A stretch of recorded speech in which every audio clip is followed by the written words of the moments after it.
Welcome to the EddRivera's podcast, the only podcast where you may or may not learn something today.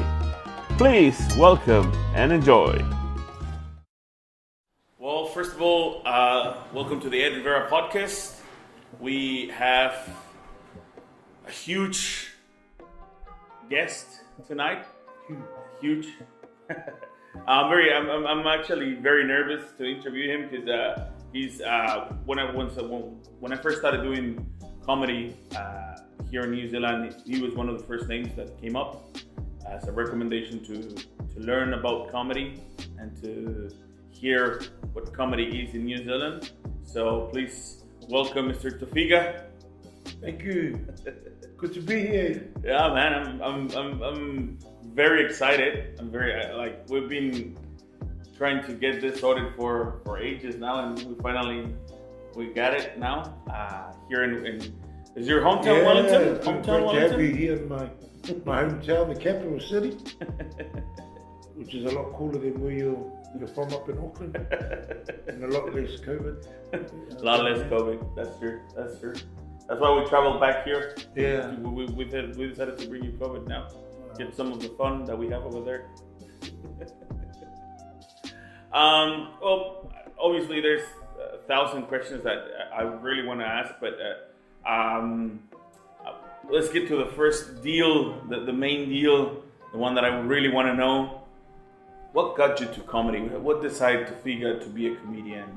Man, probably goes as far back as being a young kid. Always enjoyed the sound of laughter. I was always a clown as a kid. Made people at church laugh. I think one of the things I really enjoyed was making my family laugh as a kid. And it just pretty much started from there. Any family gathering would have. It was always like, "Give thing and come to the back," you know. So yeah, I just really enjoyed making people laugh. But never really thought that you could, have a career in the laughing business. Just in terms of growing up in New Zealand, and it's not really something. I mean, it was something that was natural for a lot of Samoans, and it's something you do with your family. But it wasn't really something where you could make a career and make money out of.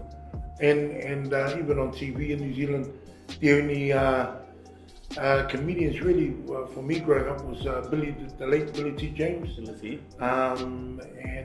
everything else that was on TV was from overseas, either from the States or from the UK. So I didn't think that you could make a career out of it. Do you have any influences? I thought Bill Cosby was, I really loved his stuff. I loved the Cosby Show. My uncle, when my parents were working late, he'll allow me to stay up late with them. We'll watch Benny Hill. Nice. Kenny Everett. Nice. But yeah, I enjoyed a lot of the British and US comedy back then, like Different Strokes. Yeah, very different. But yeah, Richard Pryor, as I was getting older. One of the greatest. Eddie Murphy, when he came out with Delirious, bro, that blew my mind, the stuff that he did. And then, New Zealand TV got more into, things like Saturday Night Live and all that stuff. But I think one of my all-time favorites, the likes of Bernie Mac.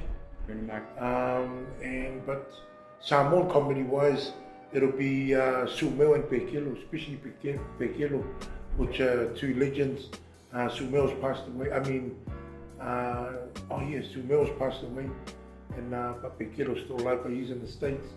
But they would make those two, or even just Pekelo at a lot of the Samoan government things, the big celebrations, Independence Day, they would be like the go-to people.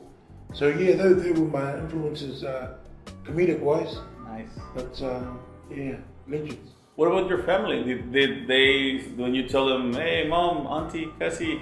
Yeah, I guess when people ask you things like, who are some of your inspirations, in comedy, you think about people that do it for a living, But growing up, I think, I always looked up at my uncles who were orators, not only with the Samoan customary stuff, but they were very funny as well, and family things. My mum's quite a comedian. A lot of people say I get off my mum and her dad, my grandfather. So Yeah, there are a lot of people in my family. Samoans are known to be funny people. Yeah, very funny. And also known to be people that don't mind laughing at themselves. They're really good at that. So there's a lot of people I look up to or inspired from and want to be like in my family. Nice, that's pretty cool. And when did you start? Like how does Tofiga started? Like, is there a tracking point where you said, okay, this is when the professional career or amateur career started? I think it was when I was working for a place called Quitline, where people would ring up Quitline if they wanted to quit smoking, and I was a quit advisor, and we were giving out patches and nicotine gum and stuff like that. So when I was working there, it was like, man, I'm sure there's more to life than just. I enjoyed my job, but I've always wanted to entertain, but I never really took that step out, to give it a real go. So the only person I knew that was sort of like in the entertainment industry was Ete, who we did Laughing Samoans with. Yep. And so I rang up my wife, who was my girlfriend at the time. I said, look, I'm going to give this a go, and I'll give Ete a call and see if he's got a show coming up. He had a show at the Fringe Festival, which was called Laughing with Samoans. And that was the first time I worked with James Norkise. Oh, nice. Yeah, but I know James since I was young. We've got a massive history. His granddad married my parents. His granddad was the minister at the church, PIPC in Newtown. And James' dad was best man at for my mum and dad. So wow. Yeah. So it was good. We worked with James there. So it was the three of us, Ete, James, and myself. And I remember coming up for the first time, and it was a sold out show. All I could see was the spotlight, couldn't see anyone's face. And then when I cracked the first joke, heard the sound of laughter, it just felt like time had froze. And that's when I thought, man, this is, I really felt like this is what I was. You got the rush. Yeah, it's what I was called to do. And then the rest is history. I was only supposed to be on for 5 minutes, went to 15, about 20 minutes. And I just loved it. Yeah, just didn't turn back from there. Nice, that's pretty cool. In the very long career, which is the biggest show that you can remember that you enjoyed? Not necessarily that biggest in the audience, like the one that you can I really enjoyed this show. Do you remember any show that you can think of? Yeah, I think it's the shows that I do in the Pacific Islands, especially like in Fiji, Tonga, or Samoa. Yep. The States might be another good one. I think it's when you just got islanders that don't worry about, when they laugh, it's the coyote laugh, all types of different laughs. There were audiences where they laugh, they'll pick up a chair and then shake the chair above their head while they're laughing. It's those real charismatic audiences, but especially in the islands. I love it, and I think one of the highlights for me in my career is always being able to go and do a show in Samoa. I think, being able to go back home, where mum and dad were born, my heritage, and just being able to touch base with my family back home, that's a real highlight for me. That's pretty cool. Especially with, before COVID, for about 5 years in a row, we built a really good relationship with Filmmaking Island Resort, where we go there annually with the whole family. They'll put us up and we just put a show on for the locals there. So, yeah, I think that's probably the highlight for me. That's pretty cool. That's nice. And because you already mentioned that you had shows even in the States, how can you compare the audience from this part of the world to the States? What's the difference in your opinion? Yeah, I think in America, when the Americans laugh at shows that I do in the States, it's almost like you laugh, but you want everyone to know that you're laughing. They can't just laugh and sit there. That sounds very American. Yeah, and it's like they laugh, and they have to stand on a chair. But I also think it's they're really appreciative of and really proud of our Samoan culture. and they're just proud to see, a fellow, Samoan up there doing their thing. But yeah, the States is definitely probably number one in terms of the most charismatic. Nice. And sometimes a show will take longer in a place like the States because they'll laugh longer, and sometimes they'll laugh at moments that you wouldn't expect them to laugh. So you have to wait till everyone calms down, and then. But yeah, the States is crazy, dude.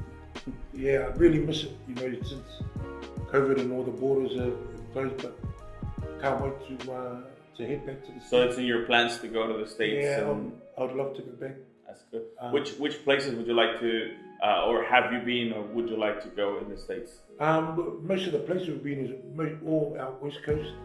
We've been like from California all the way up to Alaska.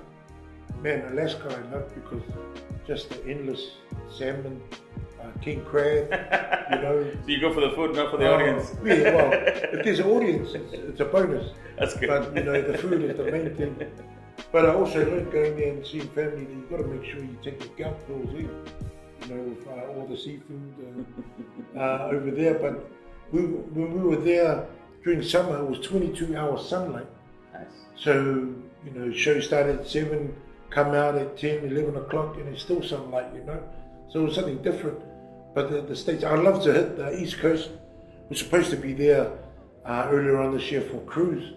But obviously with the borders and stuff, didn't work out. But we knew that from last year that it wasn't going to happen.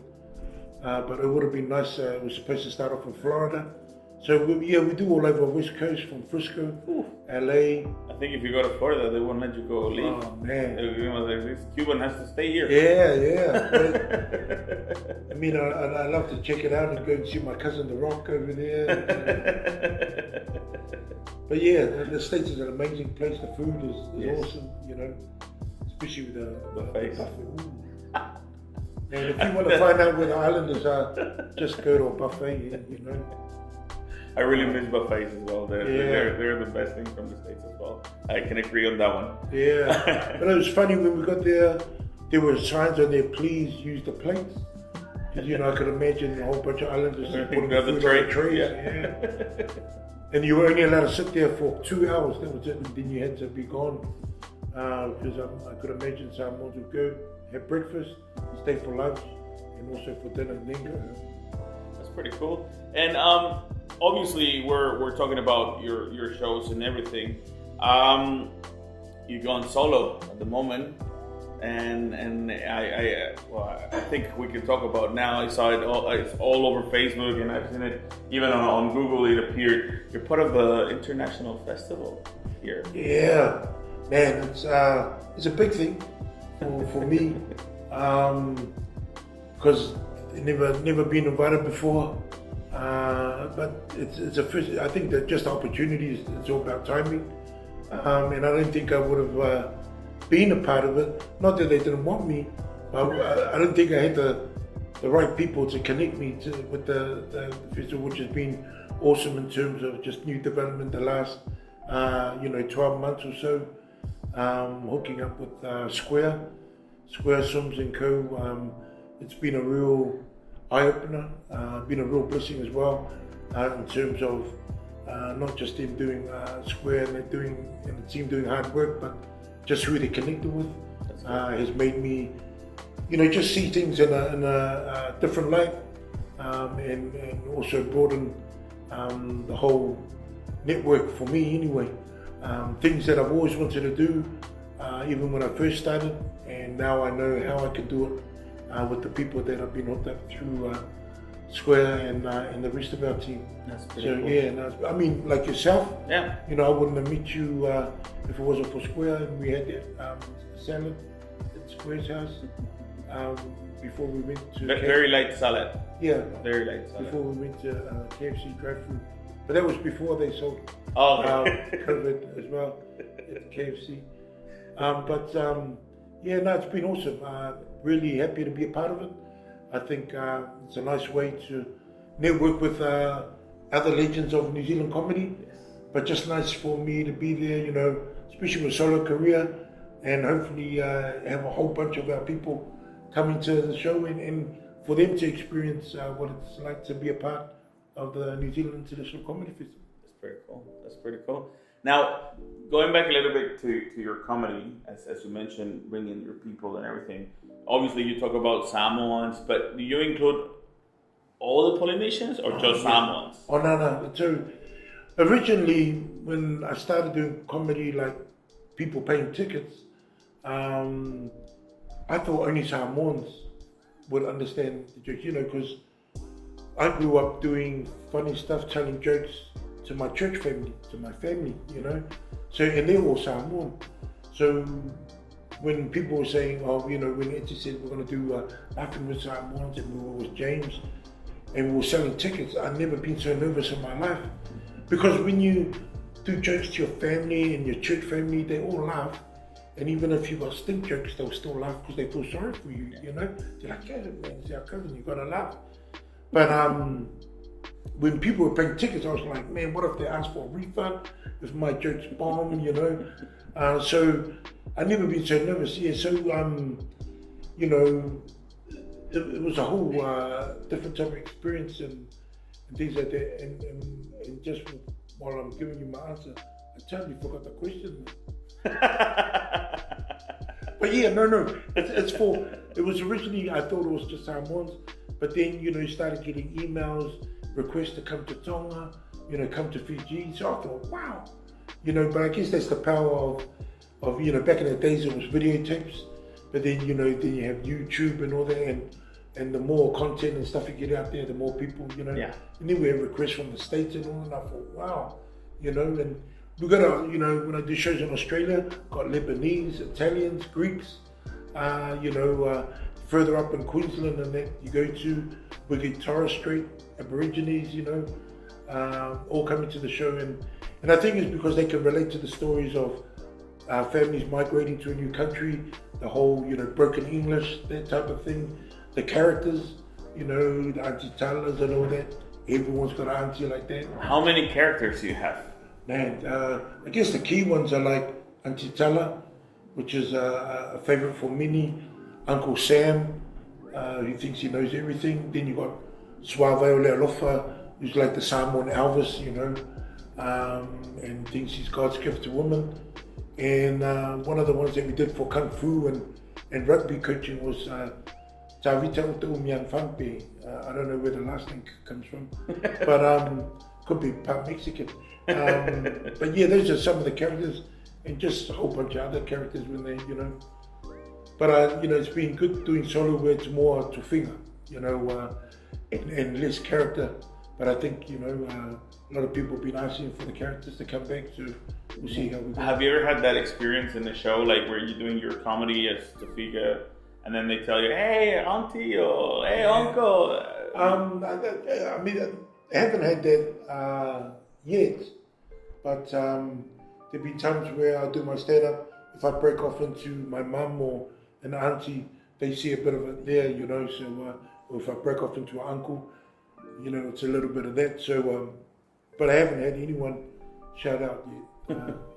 Now, how would you consider your comedy? Is it because everybody has a different style of comedy? Not to be technical or whatever, because some people go like, "Oh, I'm not that patent comedian," yeah. Blah blah blah. How do you see your comedy? Like, is it for anybody? Just for adults? For family? Because you mentioned church, and I've seen you've done church stuff, and that's something very serious. Some people might think like, "Oh, the church is very serious," So how can you connect comedy into that as well? Yeah, I think that my comedy is, like most comedians, or storytelling. It's clean comedy. Ever since I started, so because it all started with my family, the church family, and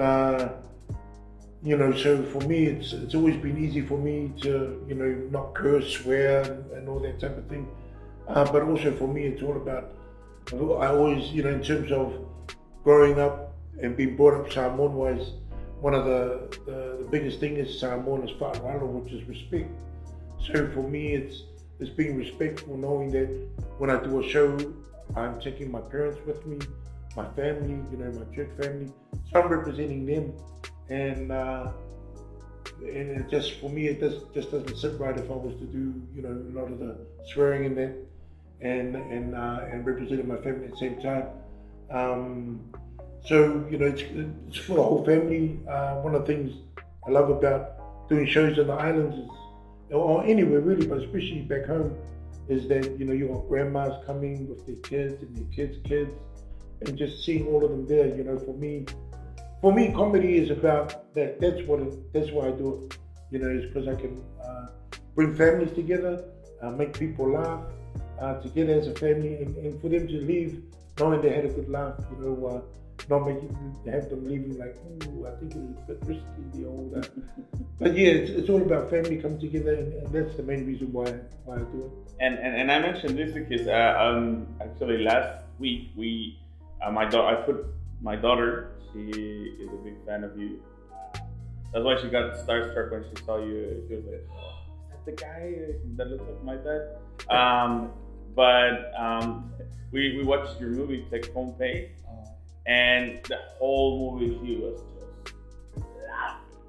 She was laughing at everything, you know, because she's in a school with a lot of Polynesian kids, you know, so a lot of the funny things that happen in the movie, you know, she's like, oh, my friend, or this and that. So I was like, oh, maybe he does this comedy something, you know, because it's not for adults, you know. It was very enjoyable movie. I really enjoyed that movie. And going to that question, how did you feel with the whole making your own movie? You know, how did you feel?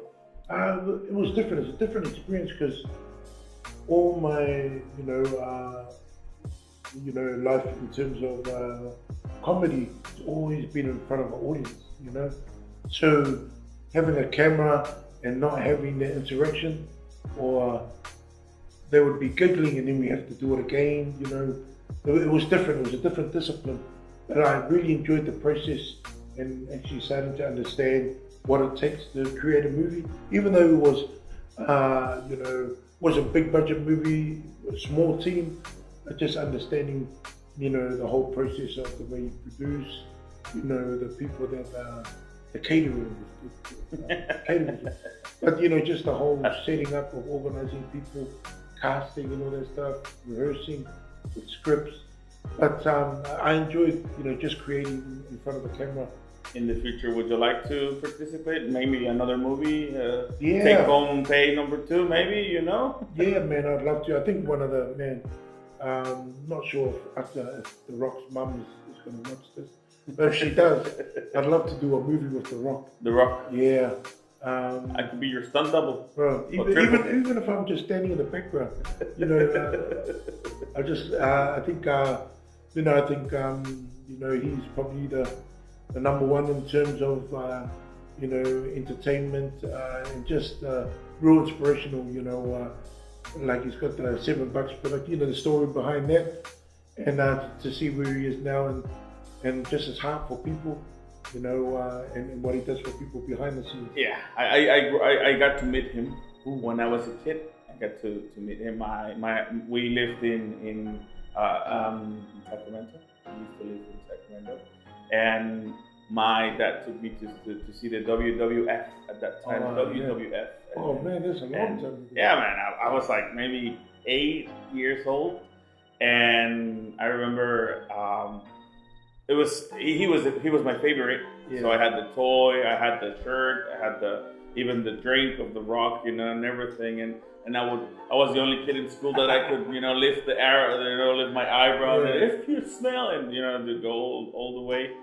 And I remember my dad, we were in Rich, you know, so he bought tickets, and we were all the way, you know, almost at the roof.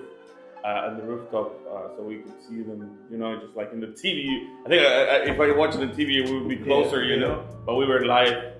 And then at the very end, my dad said, hey, let's go over here. We kind of like went around the stadium, and we waited there for like 3 hours, 3-4 hours. Just waiting. There were a lot of people. It was not just us. Yeah. Hundreds of people. And then he, like a good parent, as soon as The Rock came out, he grabbed me and he threw me at him.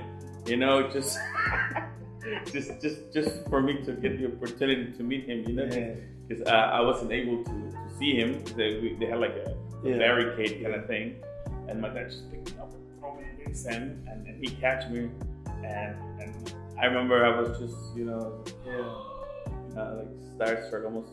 What do you smell like? I don't want to sound funny or whatever, but he smelled like oil coconut. And he has this energy, man. You know, he had this energy that it just sucks. You know, he was just like, I couldn't say anything else. Like, and he was asking me like, "What's your name?" You know, he was being nice. You know, he's a fan. Yeah. And I was just like, and I showed him the toy. And I remember showing him the toy, and he was laughing, and he said a few things that I can't remember. Because I was just like, I couldn't believe it. And then my dad took the photo, and tossed me back to my dad, and it was just like, and you could see he was a different kind of person out of everybody, because the whole all the wrestlers at the time, even Rikishi was there. Oh man, Rikishi was there. It was a big show, I remember, and everybody was just coming out, and he was the only one stopping. Do you remember if it was like Royal Rumble or something? Yeah. I think it was a Rumble. I think it was a Rumble. I can't. My dad, he just grabbed me and he's like, "Don't tell your mom." Put me in the car and drove to the stadium. And till this day, it's one of the best moments in my life, because everybody at that time in school was huge. Well, wrestling was pretty huge, and me being Mexican, a luchador, you know, going like that, so it was even huge. And then we didn't know at the moment that he was from this whole heritage, which is, you know, the Pacific Islands. For us, was a brown guy. It's a brown guy kicking butts. You know, he's the cool dude. For us was. I didn't care if he was from Puerto Rico or Mexico, whatever. For us, was a brown guy winning and defeating all the guys in the wrestling. But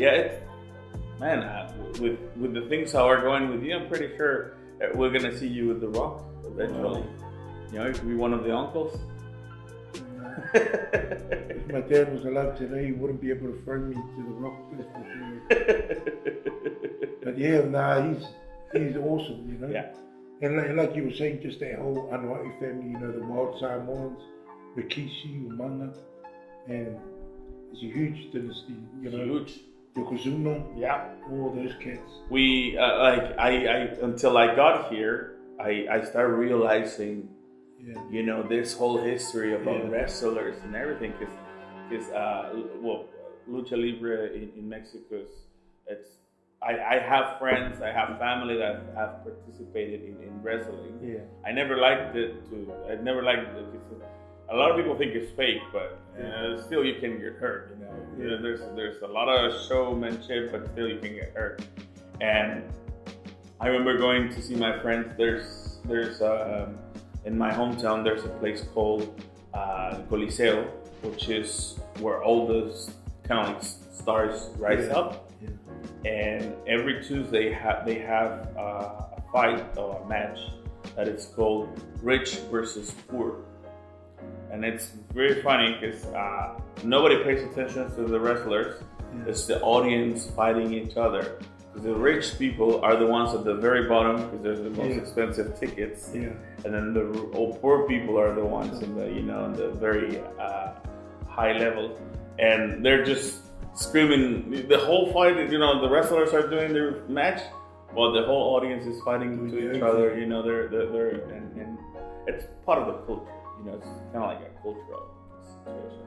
But I never thought how big wrestling was, until I came here, and I started. I worked in construction before when I first came here, so most of the boys were either Tonga or Sam, so they were asking me questions like if I was an expert, and I was like, oh, I don't know what you're talking about, and then would show me the photo, and I'm like, oh yes, I know that guy, and I said, oh, he's Samoan, he's this. Wow, it's pretty cool. I think we went for another whole topic. Now going back to the international festival, this is obviously something that you were looking forward and everything that you wanted to try and everything. What can people expect from that show? What are their expectations to go and see that show of Tofiga?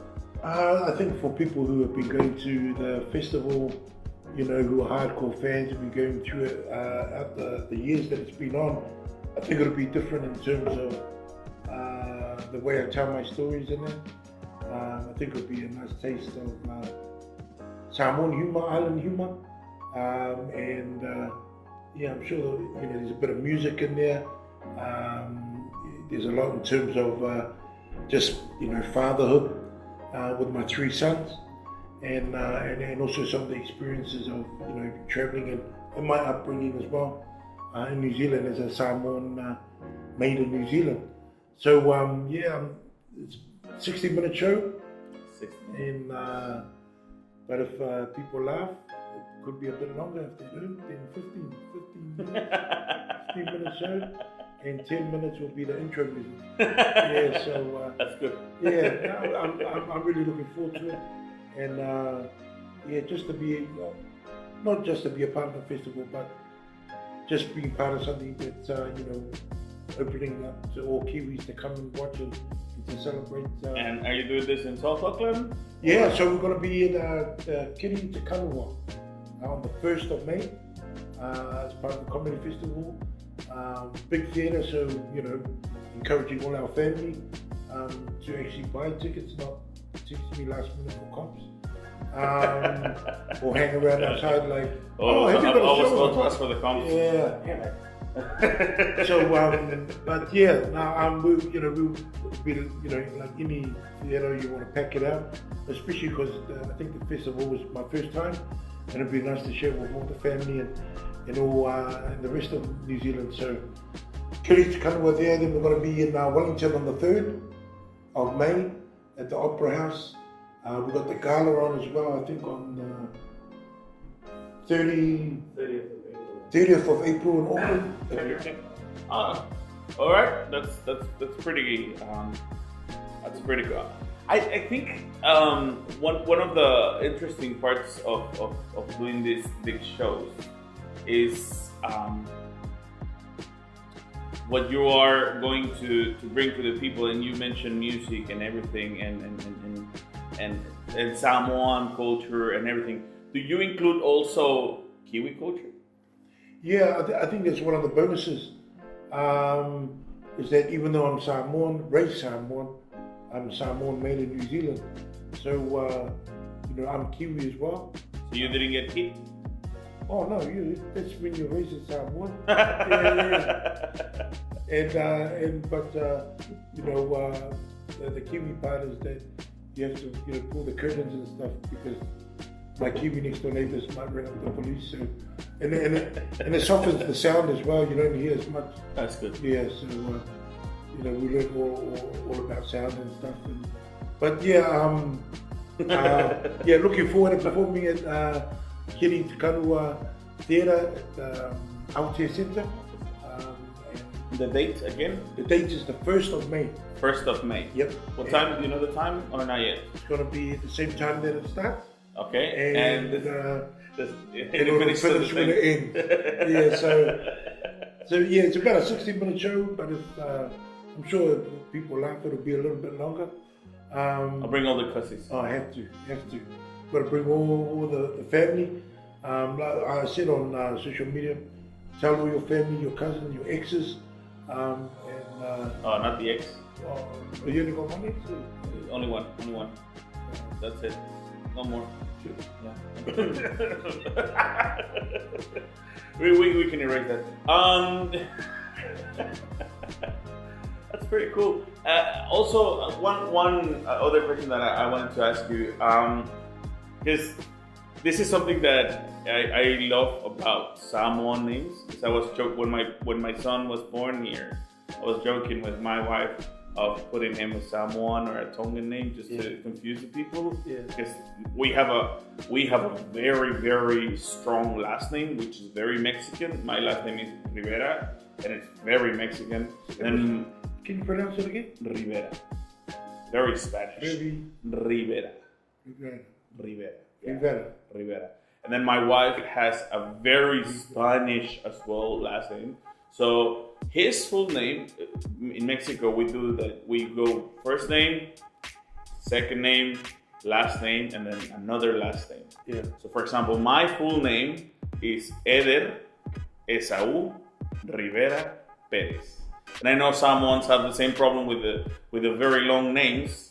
So I was telling my wife and joking about maybe we should, put a Samoan name on La Pepa or something like that, Just joking about. Tofiga is your real name? Yeah, Tofiga, which is spelled Tofiga. A lot of people pronounce it Tofiga because we pronounce our G's with like there's an N before it. Nah, but you don't spell it with an N. So like you got Tonga, they have the N before the G. Yeah. So you pronounce the G like there's an N before it, but you don't spell it with the N. Yeah. So cool. My full name now, since '98, is my chief title, which is from Falealupo, my grandma's village, which is Faletanwai, Tofiga, Sefu, Fepuleai. Yeah. So Tofiga is my dad's mum's name, my grandma's name. Sefu is another family name, my dad's family, and Fepuleai is my dad's last name. But when I was born, we took the last name Sasami, which was my uncle, my grand uncle who looked after my dad. He was like a father to him. So we had that name first, but it wasn't until we had to renew our passports when I was 14, because our church group was going to the States for the first time. Wow. And then my dad thought he'll take his biological dad's last name, which is Fepuleai, from Saleaula in Savati Samoans. That's pretty cool. You mentioned chief? Yeah. So the chief title I have is a high chief title.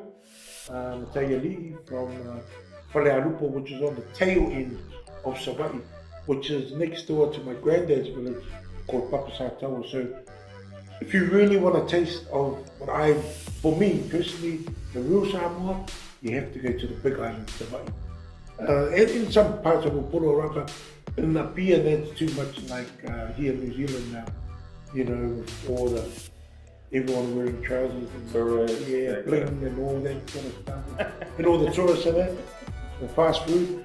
But in Papasatawa, my granddad's been it's long jobs. And sounds like Samoa's a big country. Oh, it's huge. There's about 30 million people. 30 million people hiding in the bushes. But it's a lot bigger than what people think. Massive island, Savati is a big island. Well, from the wharf to go to my granddad's village, about 2 hours drive. And then probably about 4 hours around the whole island. How often do you go to Samoa? Not just the shows, just for yourself. Before COVID decided to come and close the borders, we used to go. It used to be an annual trip for our family. And it's not just nice to go there, but as a parent, it's always important for our kids to understand where their grandparents came from and the reason why their grandparents and their parents are the way we are in terms of, making sure they don't take things for granted. Because when you see the life in Samoa, they're happy with simple life, Like, classic example is kids here, you ask them to put the kettle on, they're like, oh, they make it like it's hard work, All they have to do is put water on the kettle and turn on the switch, In Samoa, you got to go collect the wood, start the fire, all that sort of stuff. And just to get a cup of tea. So just making them appreciate life and appreciate the simplicity. No child labor like in Mexico. Oh yeah, there's heaps of child labor. But we say it's culture. Culture. Yeah, we say it's culture. That's pretty cool. That's pretty cool. And I think I didn't ask this question, but I know I'm going back and forth to your shows and everything. What's the name of the show? We only mentioned the international show. Yeah. What's the name of the show? So the name of the show is Sorry About It. Sorry About It. Sorry About It. And where does it come from? It's an old saying. You hear a lot of people would say it, in our family, they're like, sorry about it. Like, if you do something silly or you get told off, or you do something that's embarrassing, when you think, I'm sorry about it. It sounds like you were a trouble kid. It's really sarcastic, yeah. Like if you're about to get just a reminder, it's better discipline. You say on your way to mum, you'd be like, I'm sorry about it. It's something that we said when we were little kids. And our kids are continuing to say it. So, and I think when you hear, through the whole show, there's a lot of sorry about it moments in there. So, looking forward to it. Auckland, got Wellington Opera House, and the gala as well, which is in Auckland on the 30th of April and the 2nd. I think we done. So you're going to be a long time over there in Auckland. Are you taking the whole tribe, or you'll just by yourself? Probably just my wife. The boss, yeah. Special occasion, being first time in the festival. But in Wellington, we're going to get the whole family there. Yeah, and just because I know they know how to get in through there's big double doors on the side of the theatre, and they'll just sneak in there. They'll have the high vis, and people just think it's security, so they'll just come walk around. And they just gave away the. He just went over the easy access. And so just bring a broom and a mop, and they'll think that you're there to clean the theatre, so they'll be alright. Free tickets. There you go. Oh, that's pretty cool. Any other projects would you like to share that you are? I've seen that you're very, very active on the social media with all these funny videos that you've been posting, and I have to tell you, I was laughing my ass with the rugby trainer. Man, yeah. I mean, those are some of the old classics. I think we'd love to do a lot more content on video, social media stuff. But the only thing I really got my eyes sort of set on and wanting to get under my belt is the New Zealand International Comedy Festival, but there's a lot of other opportunities now with some of the other organisations that we've hooked up with. That's good. And looking to see where we can go from there. Other projects, if you know Square, then he's got something under his sleeve. Which he'll spring on you last minute and say, hey, we're going to be doing this. So I know there won't be a short of things to do, but just taking it easy and make sure, the old health is good as well. Because you also do a lot of church work. That's something that it really, it inspires and as well amazes me that you were just a few months ago with the Spark Arena, right? Was doing a big church event. So they had an event called Open Heaven, which is like a big prayer meeting, and it was my first time at the Spark Arena, and it was just awesome just to be in that place. But great to be a part of something where it was bringing people coming together to pray for not just Auckland but all of New Zealand. I think they were up in Whangarei as well. They had Open Heaven in Wellington. Not sure about Christchurch, but they're trying to do the whole country. But it was an amazing venue. I just want to thank Pastor Sam Monk and the team there for having me be a part of it. It was great to be there with Square and also Danny as well, and just to see the production, side of it, and just it's made me think about the ultimate goal would be to do a solo show at Spark Arena. It's not far. Bring my broom and mop as well. Just in case. Save some money. Save some money at the end. Clean it up myself. Just cut costs, Yeah, man. Yeah. I'll take it. That's what I'm doing here. Yeah. That's it. But I mean, there's a whole bunch of possibilities of future projects. I enjoyed. I would just finish doing What's a Samoan with James Norkisi and Palmerston North, and it was great to be a part of that in terms of 5 days we were with the Samoan community, in Palmy, and we will also spend a day in Martin, and we just interviewed them, their stories, and we also had to create a whole new show as well, and then edit all that with Javier and Sam, and Malloy as well, part of our team. They were up there. I was gonna be there. But because of COVID hit. Yeah, Jacinda said you're not good enough. Yeah, and because you were at KFC at that time, that the virus was there. KFC's important, man. You cannot say no to it. Just gotta know which one to go to. But yeah, it was a great project. Doing that, spending that time with them, creating a whole new show in 5 days was amazing, and hopefully we get an opportunity to do something similar again. Did it get recorded, or are you going to get something out for that? Or there is a recording of it, but we did it as part of a development of future work that we wanted to do. Okay. There was some great. We caught some great moments, stories from some of the pioneers of the Samoan community in the Palmy and Martin region. So, it was humbling to hear their story, and also just to be a part of showing them to their people in their community up in Palmy. That's good. Anything else you would like to add that you want to share with us? Oh yeah, just if the rocks want after Auntie, if any chance. But yeah.